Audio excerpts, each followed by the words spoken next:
At St. Peter's Basilica this morning, mourners gathered in solemn rows to offer their final farewells. Positioned at the center, facing the pews, was the coffin of Pope Francis. The details of his final moments remain shrouded in mystery, yet his last words have stirred hearts worldwide. What did he say as he departed this life? This heartfelt journey through his final hour explores the profound legacy he left and the enduring resonance of his closing message. Join us as we reveal the moving details that continue to inspire countless souls. This is a story of faith, parting, and the timeless words of a spiritual leader revered globally, an Easter forever etched in history. On Easter Sunday in Rome, Italy, thousands filled St. Peter's Square, waving flags and cheering under the tender warmth of spring. Bells chimed, a choir lifted voices in song, and cameras from around the world immortalized the scene. Yet a subtle unease hung in the air, a sense that something was not quite right. When Pope Francis emerged on the balcony, his face was pale, his presence diminished. A gentle smile touched his lips, but he appeared frailer than ever. This time he did not stand. He sat in his wheelchair. His hands, once steady and full of life, now quivered faintly.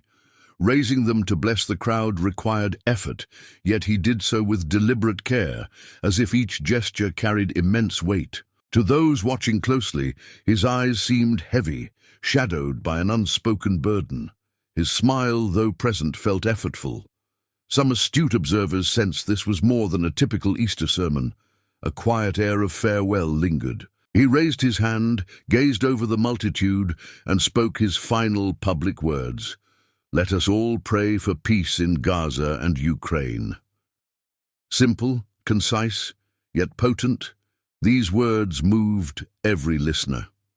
They were not just a call, but a prayer, a hope, and a goodbye. Vatican insiders later noted that his voice carried a different cadence, serene yet deeper, more measured. Some felt it sounded rehearsed, as if he had long prepared to deliver this message. He spoke not of church teachings or its future, but of war, human pain and compassion, the matters dearest to his soul. Aides gently escorted him back to the entrance, one hand resting on his wheelchair, the other briefly touching his chest near his heart. Cameras captured what may have been his last offering to the world. The crowd, unaware they were seeing him for the final time, was left with questions. What gave him such calm? Why were his words so brief? Why did he seem so weary? The Vatican provided little insight, stating only that he was resting after the service. No medical reports or detailed comments followed. Within the Vatican, however, the atmosphere shifted. Close aides became fiercely protective, limiting access to him. His already sparse calendar grew nearly empty. An unnamed staff member later disclosed a curious detail. Pope Francis had declined nearly all meeting requests following Easter. Those aware of his health knew it had been declining for months. Breathing difficulties, restricted mobility, and chronic pain had worn him down. His body had long signaled its limits, and he had once considered resignation if his health failed. Yet he chose to persevere, serving until the end.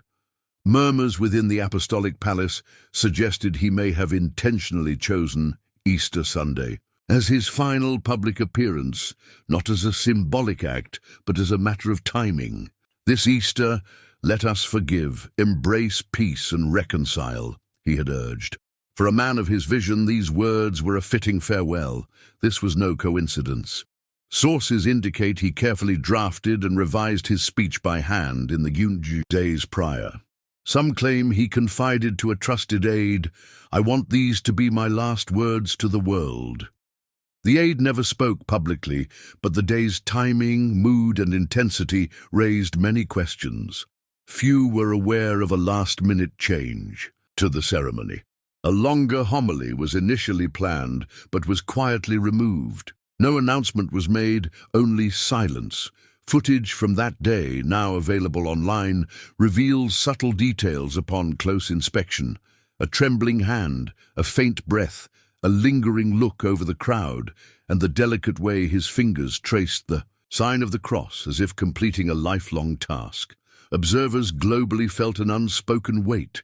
Social media posts remarked, "He looks so fragile, something feels off. Is he saying goodbye?" Yet, no one was certain. Only those within the Vatican's inner circle knew. The question persists, was his final message intentional? Did he orchestrate that moment, knowing it was his last as Pope, or was it mere chance? No definitive answer exists, but the events suggested more than a routine blessing. It felt like a conclusion. The world saw a Pope, waving, smiling, but behind that smile was a man in pain, keenly aware his time was short.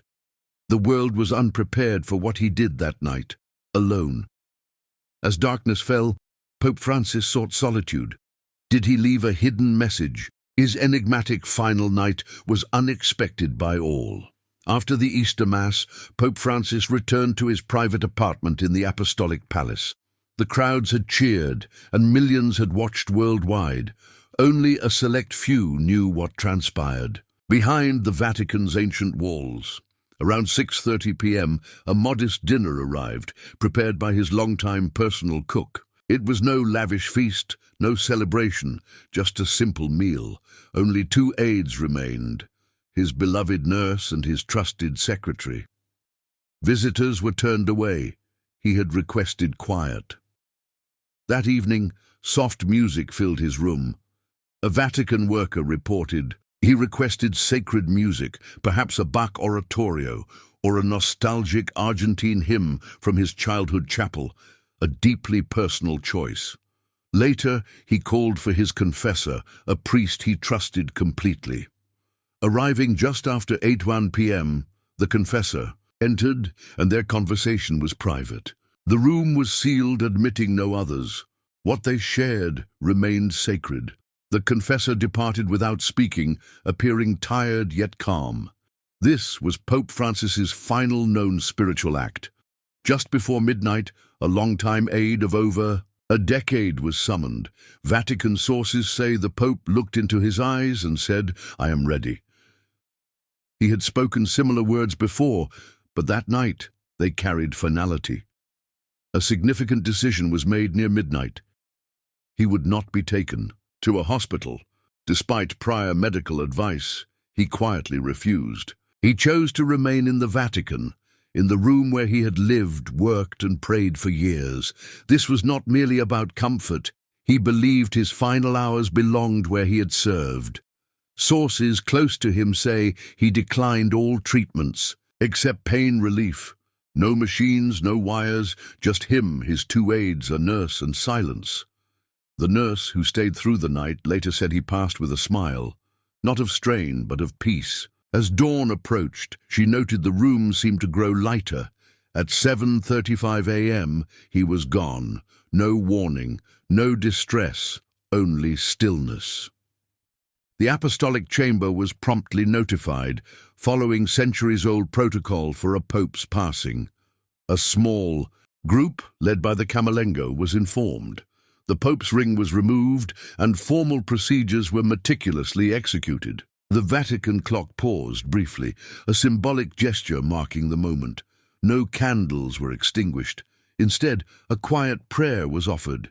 Here, the mystery deepens. In the hours after his death, some staff were seen entering and exiting his private study. One account claims a sealed envelope was removed from his desk. Speculation abounds that he left final instructions, perhaps letters to world leaders, guidance for his successor, or a spiritual message for the faithful. The Vatican has not confirmed these reports. Another theory suggests he wrote a letter weeks before Easter, to be opened only after his passing, possibly reflecting on his papacy or sharing private thoughts. No such document has surfaced. Some visitors also noticed a file on his nightstand, labeled in Spanish, believed to contain personal notes. It vanished soon after his body was moved and has not reappeared. Was this his way of resolving unfinished matters? Did he leave something? We may never know. That final night saw no grand pronouncements or ceremonies, just quiet preparation. He had distilled his life to its essence. No fanfare, no audience, only moments of clarity, peace, and perhaps closure. The Pope, who had met presidents and traveled the world, chose to end his journey with those who loved him unconditionally. No spectacle, no headlines, just simplicity. Those who saw him that night were certain. He was unafraid. Having lived for others, he was ready to depart on his terms. As dawn broke, the Vatican grounds lay silent. Footsteps echoed, candles flickered, and within those walls, a new chapter began. The world, however, had yet to grasp the full weight of his departure.